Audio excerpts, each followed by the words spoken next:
इस वीडियो में हम आपको 3 ऐसी जगह ले जाएंगे जहां से जुड़ी हैं वो कथाएं जिससे हमें पता चलता है कि यह सावन का महीना भगवान शिव और शिव भक्तों के लिए इतना महत्वपूर्ण और प्रिय क्यों है। तो इसी क्रम में हम आपको भगवान शिव के ससुराल कनखल, भगवान शिव के समुद्र मंथन से जुड़ी हुई कथा और स्थान नीलकंठ महादेव और माता पार्वती की तपस्या, शिव को पति के रूप में प्राप्त करने हेतु की गई गौरी कुंड और त्रिजुगी नारायण मंदिर ले चलेंगे।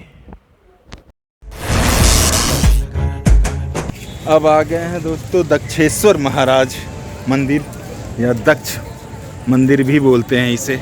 यदि कहा जाए तो ये नगरी है दक्ष की, कनखल हरिद्वार।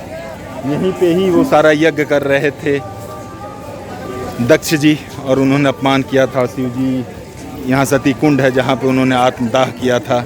बाद में भैरव रूप में वो आते हैं और दक्ष को मार देते हैं, उनका सर काट देते हैं।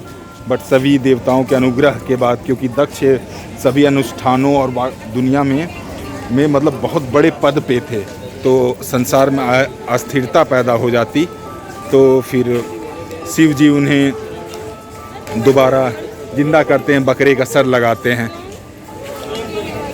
और ये वरदान देते हैं। हम जब दक्ष को ये बुद्धि आता है और उनसे वो माफ़ी मांगते हैं तो महादेव बोलते हैं ठीक है, इसी स्थल पे मैं विराजमान हो जाता हूँ, बट ये स्थल आपके नाम से जाना जाएगा, दक्षेश्वर महादेव के नाम से। जैसा कि आप इस सूचना पटल पर देख सकते हैं कि दक्ष को जीवन दान देने के साथ ही उन्होंने यह भी वचन दिया था कि वो सावन के माह में विशेष तौर से यहीं अपने ससुराल में वास करेंगे। तो होता यूं है कि भगवान विष्णु इस चतुर्मास में 4 महीने के लिए माता लक्ष्मी के साथ क्षीर सागर में योग निद्रा में चले जाते हैं और भगवान शिव अपने परिवार के साथ अपने ससुराल यानी हरिद्वार आते हैं और हरिद्वार के कनखल में भगवान शिव इस दुनिया का, इस संसार का संचालन करते हैं।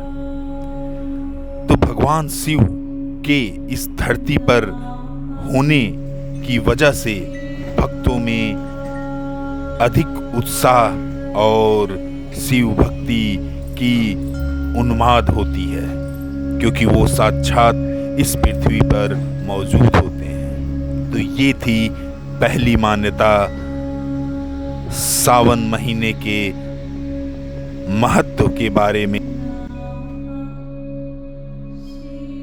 अब चलते हैं दूसरी मान्यता और पौराणिक कथा जो जुड़ी है समुद्र मंथन से।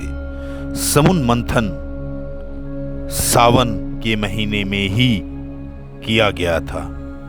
समुद्र मंथन के बाद जो विष निकला उसे भगवान शंकर ने कंठ में समाहित कर सृष्टि की रक्षा की, लेकिन विषपान से महादेव का कर्ण नीलवर्ण हो गया, इसीलिए उनका नाम नीलकंठ महादेव पड़ा। विष के प्रवाह और उसके प्रभाव को कम करने के लिए सभी देवी देवताओं ने उन्हें जल अर्पित किया। इसीलिए शिवलिंग पर जल चढ़ाने का खास महत्व है। यही वजह है कि सावन मास में भोले को जल चढ़ाने से विशेष फल की प्राप्ति होती है। तो यह थी दूसरी पौराणिक मान्यता जिससे सावन महीने की महत्ता पता चलती है भगवान शिव और शिव भक्तों के बीच में। कि इस प्रांगण में मतलब जो मंदिर का पूरा स्ट्रक्चर बना हुआ है, प्रथम तल्ले पे पूरा वही ये समुद्र मंथन को चित्रण किया गया है, जहाँ भगवान समुद्र मंथन में मतलब 14 उत्पन्न हुए थे, जिसमें से एक हलाहल विष भी था। जब हलाहल विष उत्पन्न होता है तो मतलब सब मूर्छित होने लगते हैं, मतलब एक तरह से मतलब सारे जीव जंतु वगैरह मतलब निपटने वाले होते हैं। तो सब भगवान के चरणों में जाते हैं, भगवान फिर मतलब सहायता करते हुए वो विष का पान करते हैं। और फिर जब मतलब उनके अंदर भी वो पूरा मतलब ऊर्जा बोल लीजिए या विष का जो पूरा जलन होता है, शिव जी फिर यहाँ पे आके इस नीलकंठ महादेव मंदिर जहाँ पे है, यहाँ पे 60 वर्ष तक तपस्या करते हैं। पंचम मणि एक वृक्ष होता है उसके नीचे। फिर जब ये यहाँ जाते हैं तो शिव जी द्वारा ही मतलब उनके तपस्या से ही जो शिवलिंग स्वयंभू स्थापित यहाँ मतलब हुआ था, वही शिवलिंग यहाँ पे है इस मंदिर पे। इसलिए नीलकंठ तो वही है क्योंकि उन्होंने विष को अपने गले में आके रोका हुआ है, तो उस विष के प्रभाव से उनका कंठ नीला हो गया तो नील कहते हैं। जय नीलकंठ महादेव, जय नीलकंठ महादेव, जय नीलकंठ महादेव, जय